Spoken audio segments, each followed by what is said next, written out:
this is an iHeart podcast. Guaranteed human. With no fees or minimums on checking accounts, it's no wonder that Capital One Bank Guy is so passionate about banking with Capital One. If he were here, he wouldn't just tell you about no fees or minimums. He'd also tell you about how Capital One cafes are open 7 days a week to assist with your banking needs. Yep, even on weekends. It's pretty much all he talks about, in a good way. What's in your wallet? Terms apply. See CapitalOne.com/bankguy. Capital One N.A., member FDIC. Work can be a little weird. Cringy training seminars, coworkers who won't stop talking about their plant, forgetting the mute button at an inopportune moment. We have to deal with a lot on any given workday. Sometimes it can feel hard to thrive and move forward in your career. Well, that's where LinkedIn comes in. LinkedIn helps you get ideas and insights from experts in your field, connect with people professionally, grow your network, and access tools designed to help you find the right fit for your next role. Whether you're just getting started, figuring out your next move, or looking to accelerate your career, LinkedIn is built to support you at every stage, because LinkedIn is the network that works for you. Visit linkedin.com/knowstuff to learn more.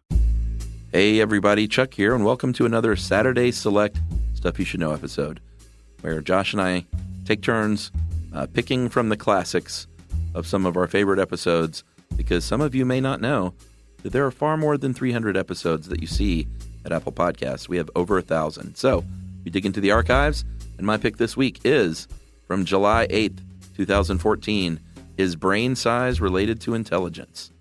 I just remember loving this one. Super fascinated about the brain, as is Josh. It's one of our favorite organs, to be honest. And how it relates to intelligence is pretty interesting. So we get into all that in this episode. Please to enjoy right now.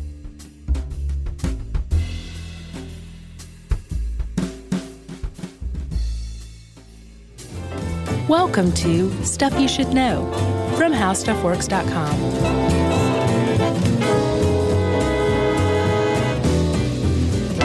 Hey, and welcome to the podcast. I'm Josh Clark, and there's Charles W. Chuck Bryant. And this is Stuff You Should Know. Yes, I think this might complete our brain suite. I don't know about that. Because we've done Einstein's brain, we've done difference between men and women's brains. Right. And now we're tackling brain size, which is sort of hits on both of those a little bit. It does. But there's always new findings, so I'm sure. That's what I'm saying. Yeah. If there's ever an ongoing suite, it's got to be the brain, man. All right. It's growing all the time. It's changing shape, changing size, changing connections. Mm-hmm. You could almost say that suite is plastic. Plasticity, baby. Yeah, that's right. You sent me something that I think we should talk about first, Chuck. Okay. This is kind of like, this is just like a grab bag hodgepodge of loosely related studies that all find that we don't really know the answer to the question, like, does a big brain mean a smarter person? Yeah. Because there's a lot of different conflicting findings. Well, a few million years ago, our brains started growing a lot, and that kind of timed out with becoming smarter and using tools and things. Right. So, I mean, there's a little bit of, you call it evidence? Well, yeah, there's definitely plenty of evidence. I think that's what the confounding part is, that there's plenty of evidence that, yes, as a brain grows, it is correlated to intelligence. Yeah. But then that's only holding true up to a point. Right. I sounded like a Soviet immigrant just then. Did you? That's only holding true up to a certain point. All right, Yakov. Right.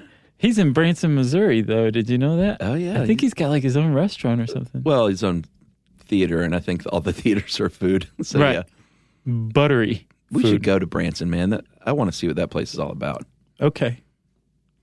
You know? Yeah. I mean, it's a parade of stars if it's 1973. Right. You know? Yeah. I bet your boy Ronnie Millsap is there. If he doesn't have a place there, I'll bet he plays Branson fairly regularly. He sublets. He would play well there. Yeah, I bet. So Branson. Yeah. How did we even get on? Oh, yeah, the Russian thing. Sorry. Brain size. So brain size does correlate to intelligence to a certain extent. But you can point out, like, well, a sperm whale has a 17-pound brain. Sure. Holy cow, it must be the smartest animal on the planet. Well, it's not. Right. I'm sorry to tell you, sperm whale fans, that it's not the smartest animal on the planet. Humans are the smartest animal on the planet, and don't you forget it. That's right. But we don't have the largest brains. So you kind of take that idea of, okay, well, if it's not brain size, maybe it has to do with the size of your brain in relation to your body. Then we start to get a little closer to jackpot. But even still, I want to spoil it for everybody. There's no definitive answer. Yeah. But sometimes those are the best ones because we get to explore all this stuff and we can't really get anything wrong because nobody knows what's right. Ooh, I like this then. Yeah. I've turned. You know these. Yeah. Now I feel good about this because I can't be wrong. Right, exactly. Well, I guess we should start off with a little bit about what determines what size brain you do have. And again, they don't know everything about it, but they think that genetics plays a part. They know this in part by studying twins. Mm-hmm. And identical twins have, of course, the same genes. Fraternal twins have about half the same genes. Right. And there's a greater correlation in brain size if you're identical. Than fraternal. Yeah, so genetics, looks like it probably plays a role. Yeah, and they've done a lot of exploration into what genes in particular have to do with brain size, and they've isolated a few. One is called beta-catenin. Yeah. There's a hyphen in there, too. Yeah. It's a pretty flashy gene. Not beta-carotene. No, catenin. Yeah. And who's coming up with the naming convention for genes? They are all over the place. Yeah. Like, you can't look at the name of a gene and be like, that's obviously a gene. Yeah, yeah. Unless there's like a couple of weird consonants and a number and then another consonant. Then you're like, well, that's a gene. But you're right. There's no consistency. Beta-catenin, yeah. That's a gene. It is a gene. And it's a gene that they know controls brain growth because they've injected poor mice with this stuff. Until their heads exploded. Exactly. Their heads, they fell short of exploding, but a lot of the mice died as a result of their heads growing too big. Yeah. But their brains grew big, and as a result of their brains growing big, they exhibited more intelligence, higher cognitive function. Right. They injected these things with a gene. Yeah. Protein that grows your brain. That made them smarter. Yeah. But that, like Molly points out in this article, that doesn't mean we should start doing that because these mice are dying. Right. So you can't play God, as they say. No, but it does make you wonder, like, okay, you don't want to shoot up beta-catenin, right, like before the SATs or anything like that. Right. But, like, is there a way to kind of tamper a little less, but still just tamper with that gene? Something you put under your tongue and let it dissolve, maybe. Sure, like, just epigenetically, just a tad bit. Yeah. Not maybe, amplify it just a tad and see what happens. But it would cause your brain to grow because that gene is partially responsible for the size that your brain gets to. That's right. As far as large brains go. Yes. Like it makes it larger. Yes. If you want to talk smaller brains, there's another gene. And boy, you were right. The names are all over the place. Yeah. Just convention-wise, it's not like they have different names. Some are numbers and dashes. And right. Get it together, people. ASPM, it's an abbreviation for abnormal spindle-like microcephaly associated. That's the name of the gene. Yeah. That's just shameful. And they say microcephaly associated because that is a condition that you've probably seen before when you're born with a small head and small brain, which probably means you're going to have some cognitive impairment. Right. So right there, smaller brain is correlated to lesser or lower faculty or cognitive function. Yeah, we should look into that more for another podcast. So I think it's, from the images I saw, it looks like, you remember like the movie Freaks?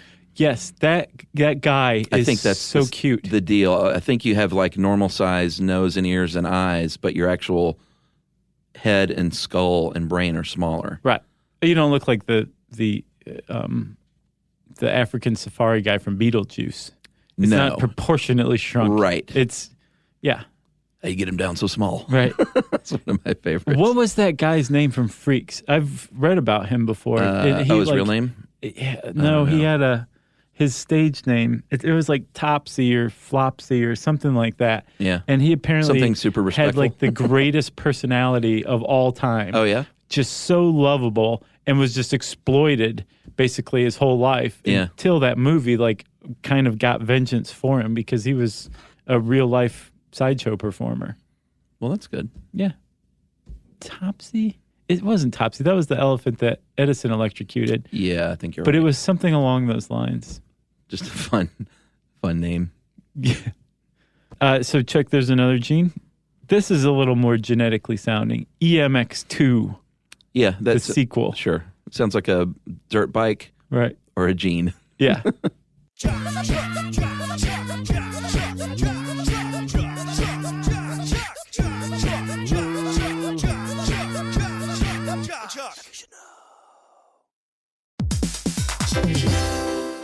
Hey everybody, we're here to talk to you about Wayfair, who believes that spaces should be functional, they should be comfortable, they should be well-designed, and they can be well-designed by you with their help. Your updated space should feel more comfortable, inviting, and practical for everyday use. And we're talking about outdoor seating. We're talking about grills. We're talking about major appliances. If you need storage solutions, Wayfair can help you out. Patio lighting, rugs, decor. It is your one-stop shop for home. Yeah. I mean, it's getting nice out, so it's time to think about living outdoors for the next few months. And Wayfair knows that outdoor furniture, it's heavy, it's intimidating to assemble. So Wayfair has stepped in and said, we're going to handle the hard part so you don't have to. That's right. You can shop Wayfair Verified, your shortcut to the good stuff. And that means their team of product specialists are going to vet everything by hand using a 10-point inspection, testing things like, quality materials, functionality and features, and even how long it takes to build that piece of furniture. And the overall experience save time, reduce hassle, and improved convenience. Patio season is here, and these deals won't last. So head to wayfair.com right now to get your outdoor space ready for way less. That's WAYFAIR.com. Wayfair, every style, every home. Hey everybody, I want to talk to you a little bit about Tide Evo because it represents over 10 years of innovation and product development. Tide Evo is a first-of-its-kind technology where tens of thousands of minuscule fibers are spun together to form a 6 times powerful layer packed with scrubbers, brighteners, pre-treaters, and fresheners. And that's going to deliver a breakthrough clean that's so powerful, it feels like magic. Yeah, it is kind of like magic. Tide Evo is revolutionary. A 100% concentrated, waterless laundry tile that's made of compressed microfiber soap layers rather than liquid or powder. And it's not like pods or sheets because it uses 6 layers of detergent fibers to deliver superior cold water cleaning without plastic packaging of any kind. And it provides a mess-free, lightweight solution that dissolves lickety-split. So whenever you run into a laundry challenge, turn to Tide Evo. It's revolutionary, it's magic. Try new Tide Evo. Real laundry magic.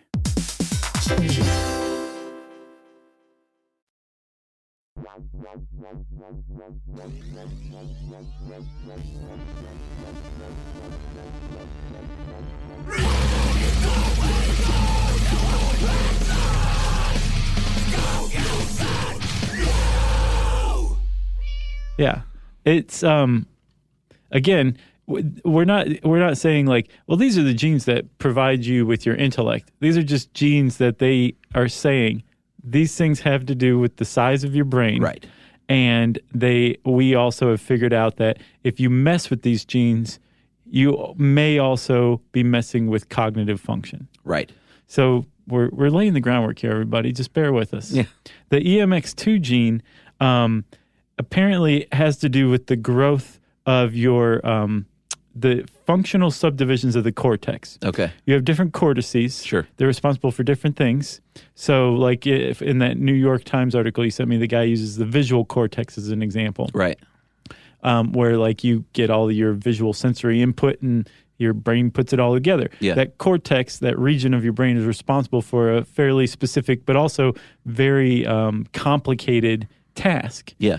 Now, this one functional cortex that the EMX2 gene is responsible for has to do with basically sensory input and motor output. Okay. So your behavior, like if I came across this desk at you and like pinched your cheeks, you'd like jump back. I'd say, what is it, Wednesday? Right, yeah. You would make the connection that it was Wednesday. Your behavior would occur. Yeah. So this EMX2 gene has to do with that cortex and its size. But what they found is that bigger is not necessarily better. Right. If you have a lower expression of it and you have a smaller subdivision of that cortex, you're not going to do very well behaviorally. Okay. Functionally. Yeah. Like you won't be able to hit a baseball very well. Right? Gotcha. But if it's too big, if that gene overexpresses, you don't get better at hitting a baseball. With this in particular, it seems to be fine-tuned.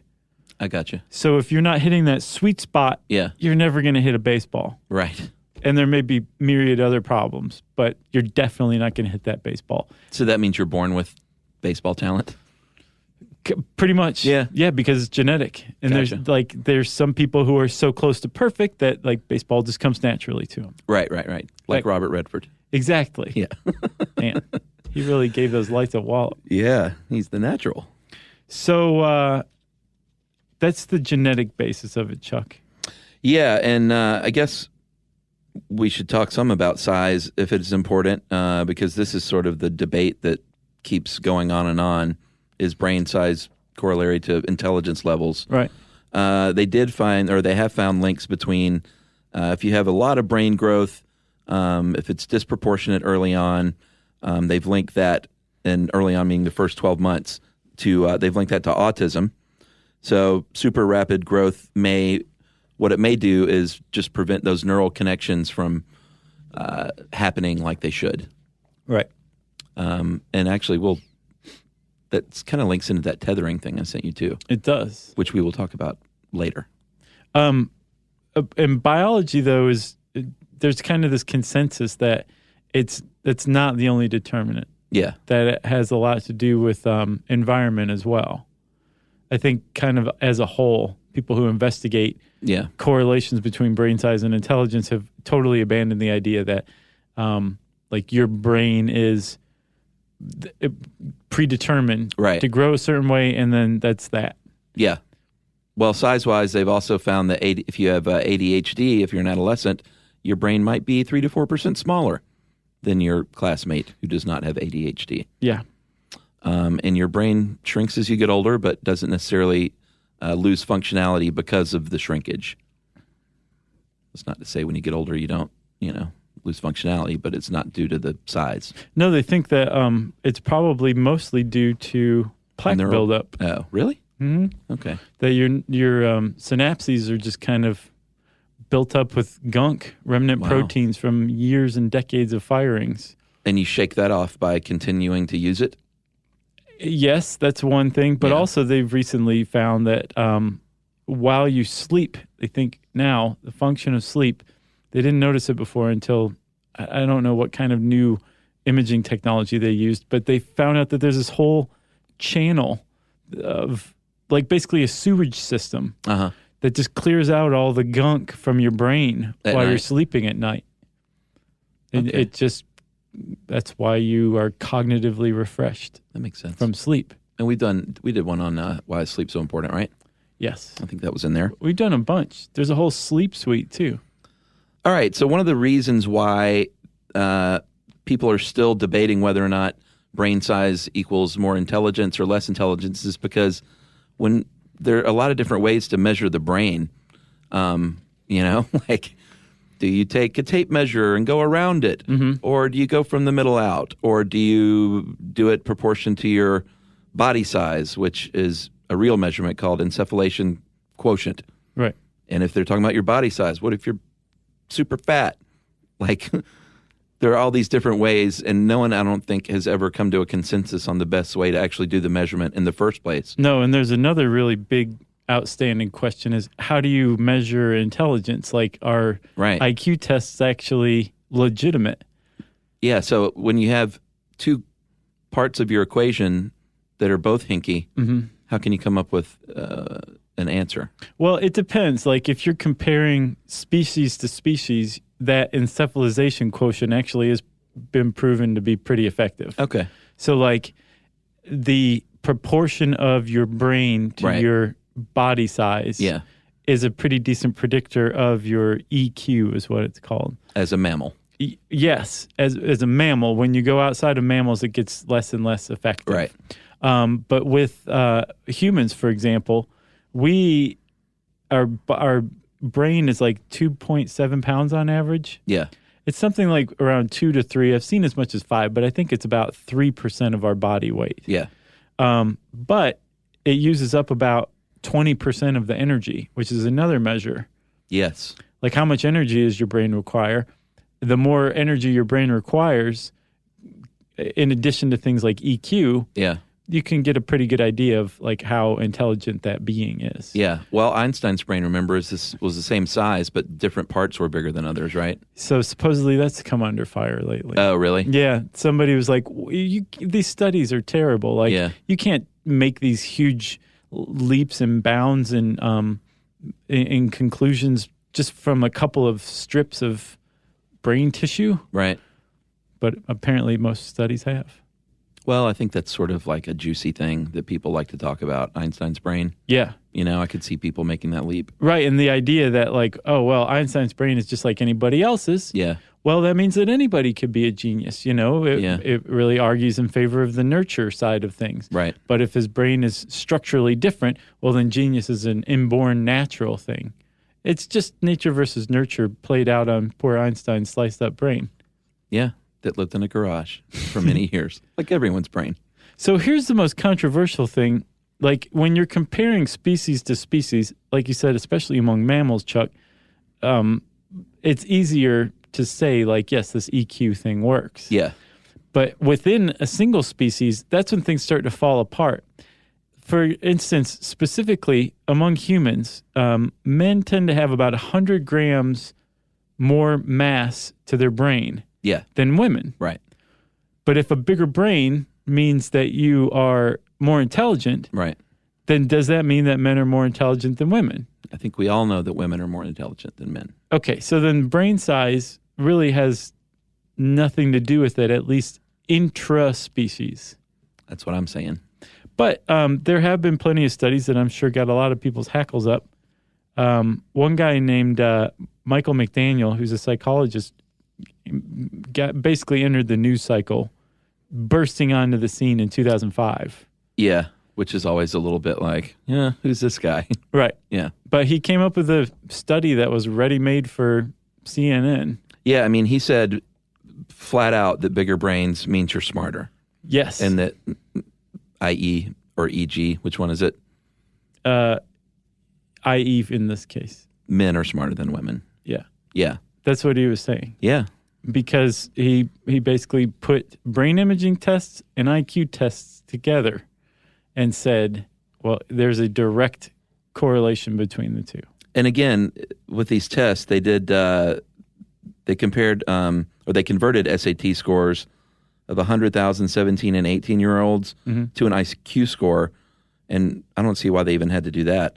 And they found that males average 3.63 IQ points higher. But I don't know. It just seems really hinky because, first of all, they use 10,000 more females than males. So that's going to skew things. Yeah. And then it's an SAT. Right. What does that even mean? Yeah, which has been proven time and time again to be biased. Yeah, and then they converted that to an IQ score with some, like, I guess, machine. Seems like some things would be lost in translation. Yeah, I think it's a bunch of bunk. So, yeah, I think you're not alone in the idea that it's a bunch of bunk. So a lot of scientists have said, okay, all right, this whole brain size correlating to intelligence stinks of phrenology. Yes. When you're talking about looking at it just in the human species, right? Yeah. So what is it, though? I mean, surely there's got to be some biological part or aspect of the brain that correlates to intelligence. If it's not size, then maybe it's the number of neurons that you have. Yeah, neural connections. A lot of people have thought that that was kind of the second to most recent wave in thinking about what brain structure correlates to intelligence. Yeah, this was this the New York Times one about the tether hypothesis? This is just December of last year, so it's pretty recent. And a couple of neuroscientists from Harvard, so you know they're right. They had a pretty simple explanation when back in the day when Tuk-Tuk had a little bitty tiny brain. Their argument is that the neurons were tightly tethered in a pretty simple connection pattern, right? And that when our brains started getting bigger, those tethers were torn apart, and it formed. It enabled us. We formed new neurons and new neural pathways and new circuits. Right. That makes a lot of sense to me. Yeah, it's like the brain size might have been about the same, and it was. Yeah. But the neural connections were still following the primal animal connectivity. Yeah. Where it's like they connect in a predictable way. Right. Whereas with this untethered idea, they just blossomed out into, the idea of like what neural connections look like today. Rather than following like straight, predictable lines, they were all over the place. And from these new connections, new associations arose, and that gave rise to intellect, according to this. Yeah. It's pretty simple, smart. Yeah, I think sometimes the simplest hypotheses might be on target. That's Occam's razor, my friend. Or maybe they just speak to me because I'm a dummy. Right. Chuck Occam Bryant. Tether. I got tether. I played tetherball. So that is a competing explanation. Another one that I've seen says that it's not the neurons, not the number of neurons, not even the number of neural connections. It's the chemistry and the complexity of the neurotransmitters that are being conducted between these neurons. Oh, yeah.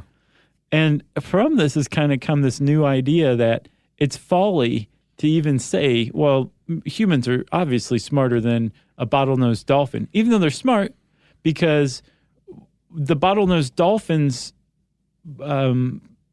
experience, understanding of life, is so radically different from humans. Yeah, you can't compare intellect to intellect. Yeah, you can't say, well, a dolphin can't, talk and speak, but I can't do things a dolphin can do. Right. Or maybe dolphins are speaking, to one another. Yeah. Just not to us. Right. That doesn't make them less intelligent. So long and thanks for all the fish. And we're not, that's a good one. Yeah. And we're not like anthropomorphizing here. Basically, there is very little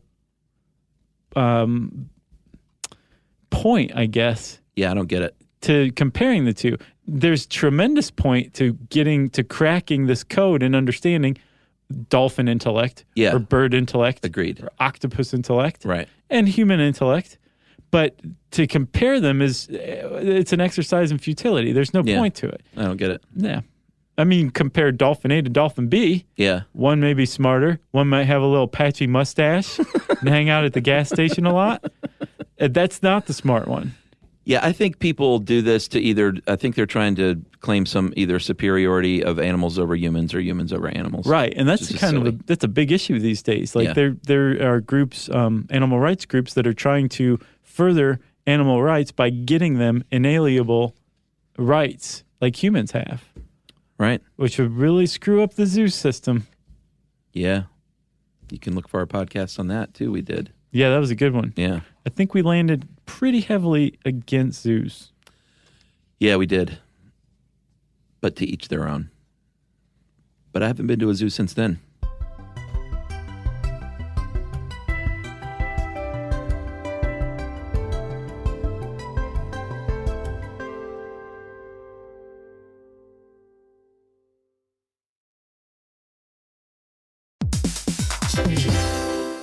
Hey everybody, I want to talk to you a little bit about Tide Evo because it represents over 10 years of innovation and product development. Tide Evo is a first-of-its-kind technology where tens of thousands of minuscule fibers are spun together to form a 6 times powerful layer packed with scrubbers, brighteners, pre-treaters, and fresheners. And that's going to deliver a breakthrough clean that's so powerful it feels like magic. Yeah, it is kind of like magic. Tide Evo is revolutionary. A 100% concentrated, waterless laundry tile that's made of compressed microfiber soap layers rather than liquid or powder. And it's not like pods or sheets because it uses 6 layers of detergent fibers to deliver superior cold water cleaning without plastic packaging of any kind. And it provides a mess-free, lightweight solution that dissolves lickety-split. So whenever you run into a laundry challenge, turn to Tide Evo. It's revolutionary. It's magic. Try new Tide Evo. Real laundry magic.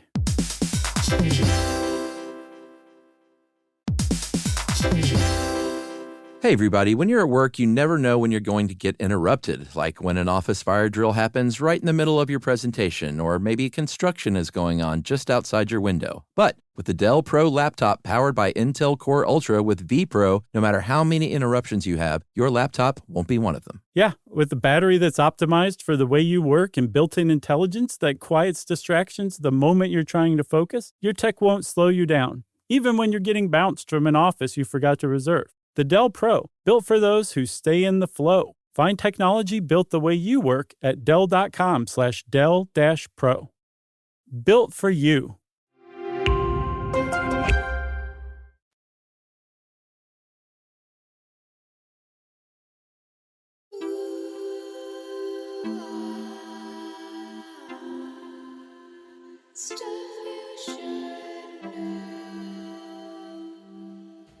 What is this Project Enigma? I thought that was pretty interesting. It was another genetic thing. This it was neat though in that like this Australian researcher said, "Hey, we have something called the internet and MRIs, Right. and willing participants. So everybody starts sending in your brain scans." Is that who proved that the complexity of the neural activity was the most important thing? Was that Project Enigma? No, that was a different one. That was there was a new Scientist Scientific American article that that explored that idea as the synaptic proteins that create intellect or intelligence. But the Project Enigma basically found that there is a single mutation on a specific gene where if you have a C instead of T, I think, Yeah. you have a bigger brain, and they correlated that to, More intelligence. yeah, but again, using the IQ test. Well, what I'm tired of are the studies that throw out the results that don't make a good, fun headline, you know? Right? There was this one from Smithsonian Magazine from December of last year that, it wasn't from them. It was from the Proceedings of the Royal Society B, and Smithsonian reported on it. But it was a study of country mice and city mice. No way. Well, a bunch of animals, but they found that city mice and vole, I don't even know what that is, VOLE? Prairie voles. What is that, like a They're little hedgehog? rodents. Okay. They're very sweet. They are monogamous. Oh, like a boll weevil? No, that's a bug. A vole is like a prairie dog. Oh. You should look up prairie voles. They're very cute, and the idea that they're very sweet is even better. You wouldn't like shoot one for being on your property? No. I mean, some people would, but not good people. I know someone who does that kind of thing. Shoots at voles? Not voles, but woodchucks with the air rifles. That's not nice. No. He knows who he is. Boo. But the study basically said that city mice and city voles had larger brains than country mice. And of course, that makes a big headline because people are going to try and make the point that, you know, people that live in urban environments are smarter and the hillbillies out in the country are dumber. Mm-hmm. They studied 10 animals. Only 2 of them showed that, and some of them showed the opposite, that the, I think, bats and shrews, actually, the country versions had larger brains. So they don't say any of that in the study because they just want a headline that says, you know, if you live in a city, you're smarter. Yeah, and we've been addressing this lately. Like there is like a symbiotic collusion between bad science and bad science reporting, you know? Yeah. That results in stuff like that where it's just like, you know, city people are smarter than country people. Right. Says this one study that where the data was massaged. Right. Well, can you go make butter with your hands? I have to say, can you farm land? No, of course not. But it is possible that there's a basis to this, whereas city people their brains are more stimulated than country folk, perhaps, and so more neural connections, more plasticity takes place. I don't think that's true. I think there's just as much stimulation in nature as there is in a city full of people. Just depends on what you're stimulated by. Look at Darwin. He spent his entire life living in the country. Yeah, for sure. But I mean, like we also have hundreds of thousands of years of latent inhibition built up against a lot of the stuff in nature, whereas the stuff in Times Square is relatively new. So our brain doesn't defend against it quite as easily. So hence we're possibly more stimulated. I think it depends on what you're doing with your time. Sure. If you're out in the country sitting around watching reality TV, if you're in the then city, you're overstimulated. In your apartment watching reality TV. I found this other study today, too, from Germany about pornography may reduce your brain size. Another kind of sexy headline. Right. And sample size of 3. Yeah. And it's always self-reported, too. And when you're dealing with porn and self-reporting, right. You just throw Do you out the look window. at porn? Check the box. Do you think your brain is small? Check the box. Boom. Yeah. How smart are you? Somebody called Newsweek.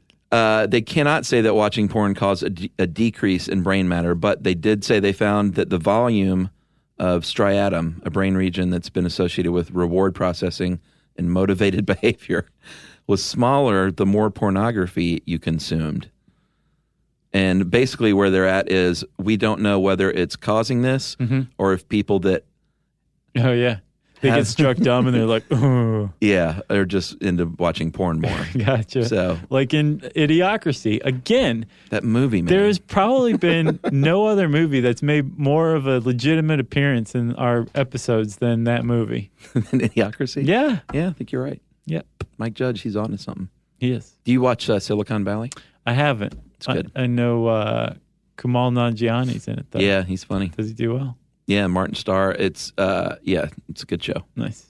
I think it was high time that someone took on the tech industry in like a comedy like that. Yeah. Leave it to Mike Judge. I know. Yeah. If there's any crusader. Satiric crusader. Against people feeling good about themselves. Right, yeah. It's Mike Judge. If you want to know more about brain size in relation to whatever, just type in brain in the search bar at howstuffworks.com and it's... Get lost. That's what I say. Yeah. Type in brain and just go on a trip, man. Right. That's right. Journey. I think that's the slogan for How Stuff Works now. That's right. And since I said search bar, it's time for what, listener mail? Yes. Okay. I'm going to call this help for a fan in need. Oh, that's nice. Hey guys, I want some help, please. My wife and I are expecting our first kid this summer, and 13 days ago we also found out that my wife has stage 4 breast cancer. So we are spending our 3rd trimester getting chemo. My goodness. I know. We're going to kick cancer in the butt, we have no doubt, but we're scared and overwhelmed, obviously. We're doing chemo now, then we'll have the baby get more chemo, then bilateral mastectomy, then radiation. We have great doctors and great friends and family, so even in the face of this, we feel very lucky. And by the way, I got a follow-up more recently that says there is no gestational diabetes and the cancer is already shrinking. Oh, that's great. So things are going great so far. Thanks for not keeping us in suspense. I know. I was going to wait till the end. And he asked for a couple of favors. He said, first of all, if you want to follow and promote my Tumblr to keep people updated, it is http://Gallafreakediki, GALLIFREEKYDEEKY.tumblr.com. Okay. He says, we're huge nerds and Doctor Who fans, so that was lost on me. Some Doctor Who reference, I guess. Apparently so. Does it have to do with the phone booth, maybe? That's the only thing you know about Doctor Who. Same here. Yeah. Secondly, I'm biking 150 miles to raise money. And could you plug that? And you can go to goo.gl/2WJZXQ. These people don't like normal words. Well, that's one of those shortened URLs. Oh, I see. It's a goo. Gotcha. And then third, how about a shout out? I think that's what we're doing here. My wife is a little shy, so just use her nickname, the Mayor. Oh, that's hilarious. She wears a sash during chemo and childbirth. I guess so. I mean, I call Emily the boss, so I guess it's the same. The Mayor. Yeah. But the Mayor is like the boss of several bosses, I would guess. Yeah, we used to call my friend Justin, who you know, the Mayor of Atlanta, because everywhere you went, somebody knew him. He's a sociable fella. But now we just call him the manager of Atlanta, because everywhere you go, he has some improvement to that place. Oh, okay. Like the lighting's not quite right, or the door should be over there. That's hilarious. The kitchen is not located properly. Those Brits. Yeah. And then fourth, my wife works in public policy, specifically helping women and families get themselves out of poverty and advocating for low-income workers. So, there you have it. An awesome and incredible woman who dedicates her considerable talents to helping others, is pregnant, and has breast cancer. Kind of hard to say no, right? I'm not above guilt tripping. So, Bob from Swarthmore, Pennsylvania, there you go. People should go and check out that stuff and support your bike ride. And I hope things have continued to progress well for your wife and child. And yeah, keep us updated. Yeah, and you keep me updated, at the very least, if not everybody listening. I will. Okay. Thanks a lot, Bob and the Mayor. Good luck to you both. And let's see, if you want to get in touch with us, whether you're a mayor, a provincial governor, who knows? Yeah. You can get in touch with us on Twitter at SYSK Podcast. You can join us on Facebook.com/StuffYouShouldKnow. You can send us an email to stuffpodcast@howstuffworks.com and join us at our home on the web, StuffYouShouldKnow.com.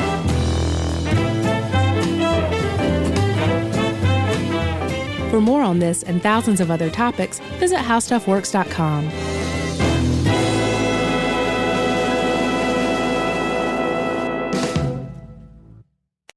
Introducing the all-new Mazda CX-5, featuring more connection. Hey Google, where's the nearest Pilates class? Safety that has your back. More discovery on the scenic routes. More passion in the details. And more control in changing weather. The all-new Mazda CX-5. More to move every side of you.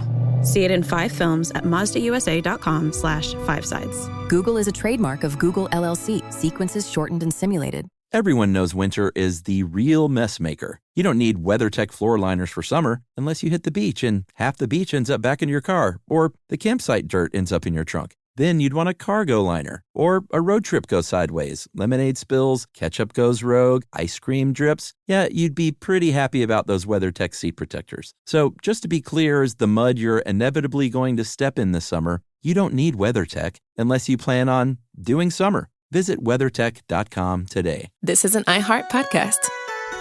Guaranteed human.